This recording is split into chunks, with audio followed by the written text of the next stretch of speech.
Broken truces, unreleased hostages, expanded military operations and accusations of genocide as the Israel-Hamas war enters its third year. We take a look at key events of the conflict in the past year. A chance encounter in southern Gaza meant the end of Israel's enemy number one. The death of Hamas leader Yahya Sinwar marked the second year of the devastating war between Israel and Hamas in the enclave. Israel had identified the 61-year-old as the architect of the October 7th attack that sparked the conflict. In November, the International Criminal Court issued arrest warrants for Hamas and Israeli leaders, including Prime Minister Benjamin Netanyahu, for alleged war crimes. By then, the death toll had soared past 44,000, with thousands more injured or missing. But then, a reprieve in January after 15 months of war. يسر دولة قطر وجمهورية مصر العربية والولايات المتحدة الأمريكية الإعلان عن نجاح جهود الوساطة المشتركة بوصول طرفي النزاع في قطاع غزة.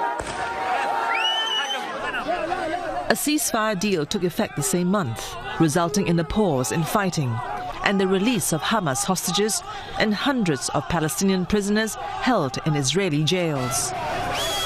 But that peace was short-lived. Less than a month in, both sides traded accusations of truce violations. In March, Israel again cut off aid to the enclave.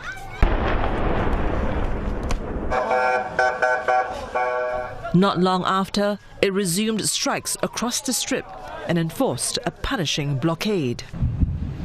In May, it gave the green light for a handful of trucks to resume aid delivery to starving Palestinians. For the United Nations, it was a drop in the ocean. In August, the UN confirmed famine in the enclave, a charge Israel denied while it expanded operations in Gaza City.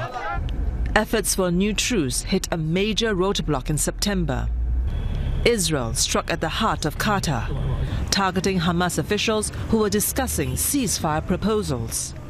A week later, the IDF launched a major ground offensive in Gaza City, forcing hundreds of thousands of Palestinians to flee once again.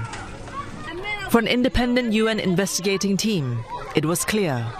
Genocide is occurring in Gaza. Last month, several Western nations made clear their support of a Palestinian state at the UN General Assembly. Le temps est venu.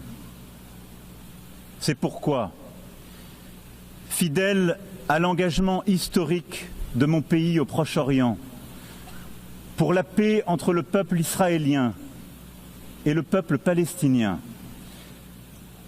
je déclare que la France reconnaît aujourd'hui l'État de Palestine.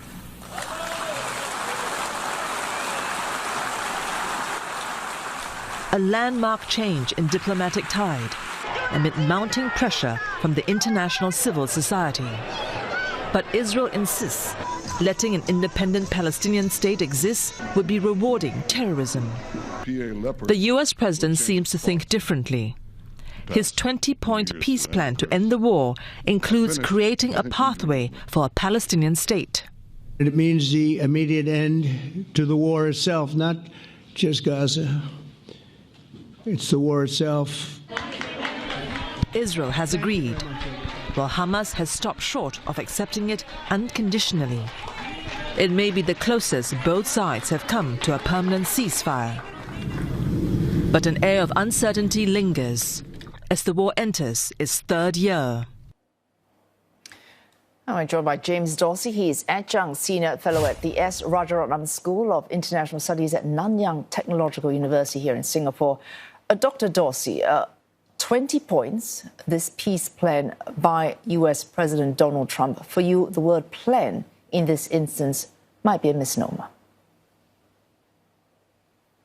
Indeed. So what we have is a set of principles that would guide ending the war and theoretically eventually ending the Israeli-Palestinian conflict. The problem here is several-fold. First of all, there are no terms for the implementation of those principles, nor is there a mechanism suggested how these terms would be implemented. I think the second thing is that despite the overall and general acceptance of the plan, nobody really likes the principles as they are stated. However, they are the only game in town, and equally importantly, they involve the engagement of the single most important player in all of this, the US President Trump. All right, Dr. Dorsey, if no one likes the deal, but they still have to sign up to the deal, does it matter whether or not they in fact like it, whether or not at heart they agree or disagree, as long as they agree to the terms of any ceasefire? Well, that's the whole issue, if you wish. We have the principles, and what we're seeing at the moment in the negotiations that are going on in Cairo is trying to negotiate the terms of this.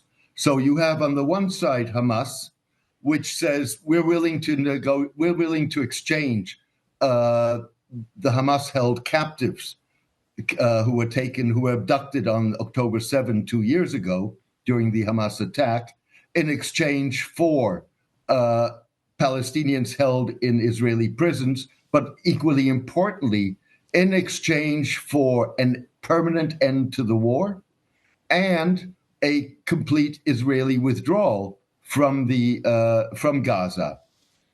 On the other hand, what we're seeing from the Israelis that their acceptance at this point involves focusing on the release of the Hamas-held captives rather than on what that would entail and how to get to the release of those captives. So there's a huge gap. And there's no indication at this point, despite the optimism, that that gap is being bridged. It stands to reason that either side, each with its own vested and likely contradictory interests, is likely to be emphasizing what they want to see and downplaying what they do not want to see. Is there any overlap in terms of what they might agree with, even if they might not like to agree to those terms? Let's put it this way. I have little doubt that the Palestinians want to see an end to this. I think there's a question mark whether Israeli Prime Minister Benjamin Netanyahu wants to see an end to this. There are reports that it took some arm twisting by the U.S. president to get Netanyahu to at least nominally accept the plan. But unless you can agree on the terms of release of captives and release of prisoners, and on the terms of what a ceasefire would entail, it's going to be very difficult to bring the two sides together. Our pressure from Washington, likely exacerbated by irritation from the White House when Israel chose to bomb Qatar, even as Hamas was looking closely at that proposal from Steve Witkoff, that's a U.S. Special Envoy, and that quite clearly frustrated President Trump. U.S. pressure, should the U.S. choose to exert that pressure, could that make the difference in Prime Minister Netanyahu actually going the extra mile to sign this agreement? Qatar may have been the straw that broke the camel's back, but we've seen moments of frustration, irritation on the part of Trump towards Netanyahu, actually from the beginning of his second term in office. The real question is, and that's what I think is missing at the moment in Cairo, is whether or not Trump is going to exert the kind of pressure that is going to force Netanyahu to end this war. What we're right now seeing in Cairo is the Egyptians and the Qataris negotiating with Hamas and the Israelis standing by. And that's not a very hopeful indication. On the question of whether U.S. pressure on Israel would make the difference, if the U.S. were to take real measures, that is to partially at least impose a weapons embargo, curtail financial aid, be more cooperative with other parties in the United Nations Security Council, that's pressure that the Israeli Prime Minister cannot ignore. So we look at progress from these talks and certainly what's happened in the last few days, including continued bombardment by Israel of Gaza, despite Washington demanding an end to any strikes so that these talks can proceed as they should. What does that tell you in terms of where Washington is really putting the pressure? Well, I think one has to be careful with jumping to conclusions, but certainly first impressions are that the pressure is at this moment on Hamas, and that if the talks were to fail, in a sense, Hamas is being set up to be the fall guy. And indeed, the fact that Trump on Friday clearly said, I want the bombings to stop now, and it's now Tuesday, and those bombings continue, even if they may be less intense, is an indication, or can be construed as an indication, that Trump may not want to go all the way in pressuring Netanyahu.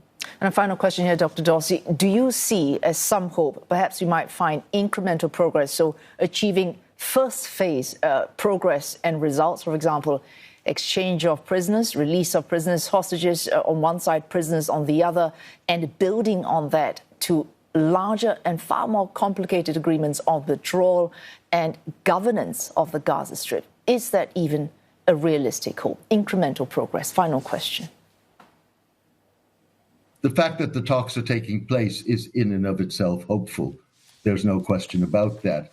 However, the captives that Hamas holds is its major trump card at this moment. It's highly unlikely that Hamas will surrender all of those trump cards. With other words, 48 Hamas-held captives, whether dead or alive, without having guarantees for an end to the war and an Israeli withdrawal. Are there interim measures possible? Yes, it's possible. Will Israel and the United States agree at this point to a partial release of captives? Hard to say. Both Trump and Netanyahu have insisted that all captives need to be released at this point in one go.